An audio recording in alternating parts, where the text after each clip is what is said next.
इस मूवी की शुरुआत दो लड़कियों से होती है जिनके नाम माया और दिनी होते हैं, जिनमें बहुत ज्यादा अच्छी गहरी दोस्ती होती है, जो जगार्था में एक ही जगह पे दो अलग अलग टूल बूथ पे काम करती हैं। लेकिन वो दोनों अपनी जॉब से कुछ ज्यादा खुश नहीं थी क्योंकि उनकी सैलरी बहुत ज्यादा अच्छी नहीं थी। एक दिन माया दिनी के साथ फोन पे बात कर रही थी, तभी उसके बूथ के पास एक गाड़ी आकर रुकती है जिसमें बैठा इंसान माया को अजीब तरीके से घूर रहा था, जिससे माया भी बहुत ज्यादा घबरा जाती है। लेकिन उसी वक्त बूथ पे ट्रक आने की वजह से वो गाड़ी वहाँ से चली जाती है। अब माया दिनी को बताती है कि ये वही आदमी है जो कई दिनों से मेरा पीछा कर रहा है। तभी माया की नजर खिड़की पे पड़ती है जहाँ वो गाड़ी वाला आदमी खड़ा था। वो माया से पूछता है कि क्या तुम्हारा नाम रेहायू है, जिसके जवाब में माया कहती है कि नहीं, मेरा नाम तो माया है। अब वो माया के सामने एक गाँव का नाम लेता है और उससे दोबारा से उसका नाम पूछता है, लेकिन अब की दफा माया डर जाती है और खिड़की बंद कर देती है। तभी वो आदमी तलवार लेके माया की तरफ आने लगता है और माया अपनी जान बचाने के लिए बूथ से निकलकर बाहर की तरफ भागने लगती है। वो आदमी उसके पीछे भागने लगता है और तभी वो उसको पकड़ लेता है। अब वो उसकी टांग पे एक निशान ढूंढने लगता है और जब उसे वो निशान मिल जाता है तो वो उसे कट कर देता है। अब वो आदमी जैसे ही उसे मारने लगता है तो तभी वहाँ पे पुलिस आ जाती है, जिसे माया की फ्रेंड दिनी ने बुलाया था। अब सीन शिफ्ट होता है और हमें कुछ दिनों बाद माया और दिनी को दिखाया जाता है जो कि कपड़ों की एक शॉप चला रही होती हैं, लेकिन उनका ये काम भी बहुत अच्छा नहीं चल रहा होता।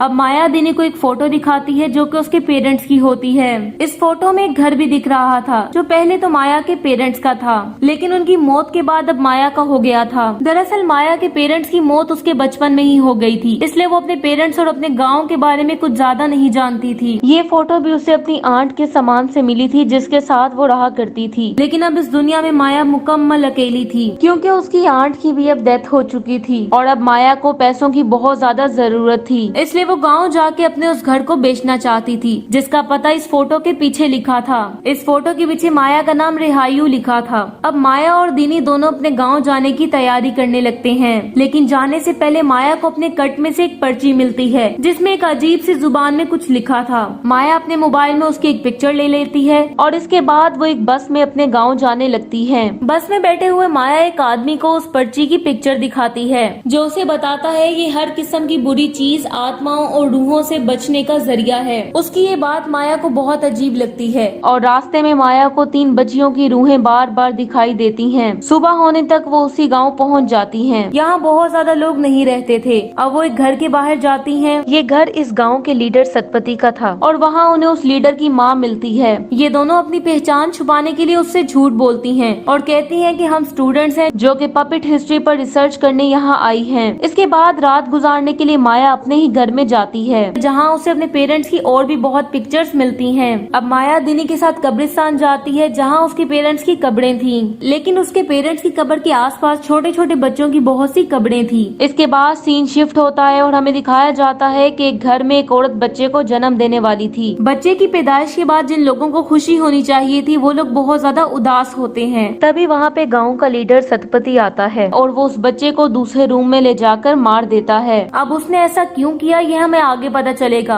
अगले सीन में हम कुछ आदमियों को देखते हैं जो किसी की डेड बॉडी को ले जा रहे होते हैं। अब माया और दिनी भी उनके पास जाती हैं, लेकिन गाँव के लोग उन्हें बहुत अजीब नजरों से घूर रहे थे, जिससे घबरा के वो दोनों वहाँ से जाने लगती हैं। लेकिन सतपति उन्हें रोक लेता है और अपने घर खाने पे इनवाइट करता है। नेक्स्ट सीन में हम देखते हैं कि दिनी तो वापस घर चली जाती है और माया खाने का इंतजाम करने चली जाती है। अब वो एक दुकान पे खाना पैक करवाने के लिए जाती है जिस दुकान को एक रथी नाम की लड़की चला रही थी। माया के पूछने पे वो बताती है कि ये एक शैतानी घर है। अब माया अपने घर के बारे में और अपने परिवार के बारे में बातें सुन के बहुत ज्यादा शॉक हो जाती है। अब माया के घर पे कुछ लोग आते हैं। जब दिनी दरवाजा खोलती है तो वो उसे वहाँ से चले जाने को कहते हैं। वो कहते हैं कि ये घर रेहायू का है जो कि अब शहर में रहती है। दिनी रेहायू का सच जानने के लिए झूठ बोल देती है कि मैं ही रेहायू हूँ। ये सुनकर वो लोग उसे सतपति के पास ले जाते हैं। अब दिनी माया को बताए बगैर वहाँ चली जाती है ताकि वो घर के पेपर्स ले सके जो सतपति के पास थे। अब रास्ते में जंगल में गुजरने की वजह से दिनी को उन पे शक हो जाता है और जैसे ही वो वहाँ से भागने लगती है तो वो लोग उस पे वार करके उसे बेहोश कर देते हैं। नेक्स्ट सीन में हम दिनी को एक जगह पे उल्टा लटके हुए देखते हैं। अब वहाँ पे सप्तदी आ जाता है और साथ ही उसके पीछे उसकी माँ भी आ जाती है और आके वो इसका गला काट देती है और सप्तदी को कहती है कि हमें जल्दी करना होगा क्योंकि गाँव में 2 और औरतें बच्चों को जन्म देने वाली हैं। हम उन बच्चों की भी जान बचा सकते हैं। इसके बाद वो वो लोग दिनी का खून इकट्ठा करके जंगल में डाल देते हैं और सप्तदी की माँ उसकी स्किन को पील करके पपेट बना देती है। अब माया घर आके दिनी को जब बुलाती है तो उसे दिनी वहाँ नहीं मिलती। अब वो दिनी को ढूंढने के लिए पूरे गाँव में जाती है।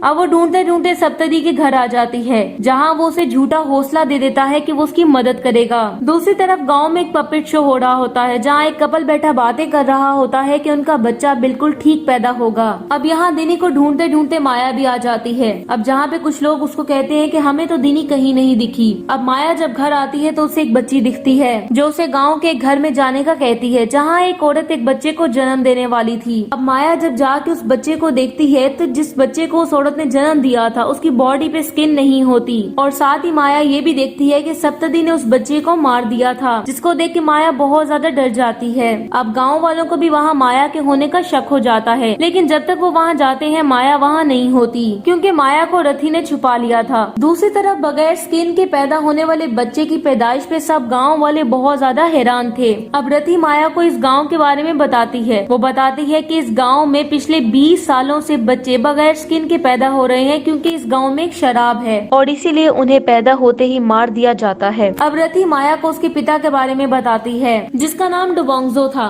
जो कि वहाँ का लीडर होने के साथ साथ पपेट मास्टर भी था। डुवांगजो बहुत ज्यादा अमीर था। उस वक्त सप्तदी और उसकी माँ उसके सर्वेंट थे। डुवांगजो की शादी इस गांव की सबसे खूबसूरत लड़की नाई से हुई थी। इनकी शादी के 5 साल बाद इनके घर में एक बच्ची ने जन्म लिया था, जिसे गांव में किसी ने नहीं देखा था, क्योंकि वो बच्ची बगैर स्किन के पैदा हुई थी। इसके बाद काफी सालों के बाद गांव वालों ने उसकी बच्ची को देखा था, जो कि बिल्कुल ठीक थी, जिसका नाम रिहायू था। जिस वजह से गाँव में बातें होने लगी कि डुवांगजो ने 3 बच्चों की बलि दे के अपनी बच्ची को ठीक किया है। ये सारी बातें सप्तदी फैला रहा था। एक रात पपेट शो के दौरान डुवांगजो सबको मार देता है, साथ ही अपनी पत्नी को भी मार देता है और खुद का भी गला काट देता है। रिहायू की जान बचाने के लिए सप्तदी की माँ ने उसको उसकी आंटी के पास शहर भेज दिया था, जहाँ उसका नाम माया रख दिया गया। इसी वजह से गांव में शराब फैल गया था। उसके बाद सभी बच्चे स्किन के बगैर पैदा होने लग गए थे। फिर रति उसे बताती है कि सप्तदी के अकॉर्डिंग रिहायू को मार के उसकी स्किन के पपेट बनाने होंगे, तभी ये रिवाज तोड़ा जा सकता है। तभी वो लोग दिनी को मार देते हैं ताकि बाकी बच्चे ठीक पैदा हों। लेकिन दोबारा से बच्चे के एबनॉर्मल पैदा होने के बाद उनको पता चल जाता है कि जिस लड़की को उन्होंने मारा वो कोई और थी, क्योंकि रिहायू तो अभी जिंदा है। अब वो लोग पागलों की तरह उसे ढूंढने लग जाते हैं। तभी रथी माया को बताती है कि मेरी दादी बताया करती थी कि शराब को कभी भी खत्म नहीं किया जा सकता, उसे तो बस ट्रांसफर किया जा सकता है। जब माया को पता चलता है कि डिनी के साथ क्या हुआ तो वो डर के वहाँ से भागने लगती है। माया डर के जंगल में आ जाती है और गाँव वाले भी उसे ढूंढते ढूंढते वहाँ आ जाते हैं, लेकिन माया चालाकी से उनका ध्यान पलटा देती है और एक पेड़ के पास जाके छुप जाती है।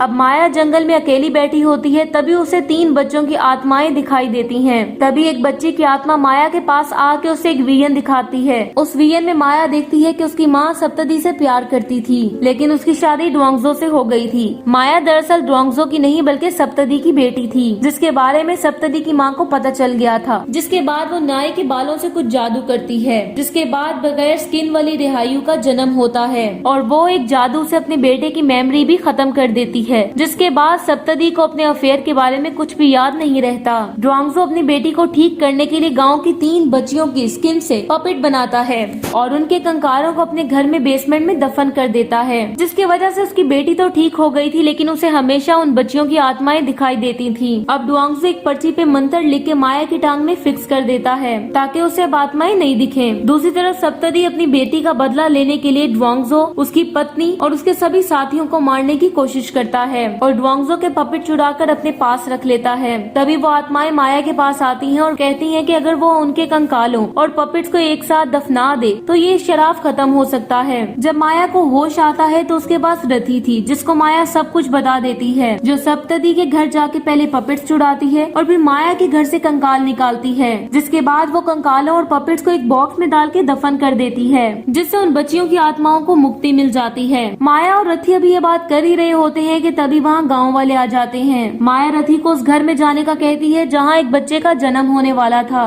दरअसल माया ये चेक करना चाहती थी कि शराब खत्म हुआ या नहीं। माया की बात मान के रथी वहाँ से चली जाती है और गाँव वाले माया को उल्टा लटका के बेहोश कर देते हैं। जब माया को होश आती है तो अपने सामने खड़े सप्तदी को सब सच बता देती है कि वो डुवांगजो की नहीं बल्कि सप्तदी की बेटी है, और साथ ही वो ये भी बता देती है कि सारा शराब तुम्हारी माँ ने फैलाया आया है और साथ ही वो ये भी बताती है कि तुम्हारी माँ ने जादू करके तुम्हारी सारी मेमोरी खत्म कर दी थी, इसलिए उसे कुछ भी याद नहीं। अब अपनी माँ से इस बारे में पूछता है तो वो खुद को मार देने की धमकी देती है। तभी वहाँ पे रथी आती है एक नए जन्म हुए बच्चे के साथ, जो कि बिल्कुल ठीक होता है। अब शर्मिंदगी की वजह से सप्तरी अपनी जान दे देता है और साथ ही उसकी माँ भी खुद को मार लेती है। अब रथी माया को आजाद करती है और वो वहाँ से भाग जाती है। एक साल बाद गाँव में एक और औरत माँ बनने वाली थी। जब वो शीशे में देखती है तो उसे सप्तरी की माँ की आत्मा दिखाई देती है, जिसे देख के वो डर के बहुत जोर से चीखती है। अब उसका पति उसे देखने के लिए आता है, लेकिन तब तक वो लहूलुहान हो चुकी थी और उसके पेट में वो बच्चा भी नहीं होता। शीशे में हम देखते हैं कि उस सप्तरी की माँ उस बच्चे को खा रही होती है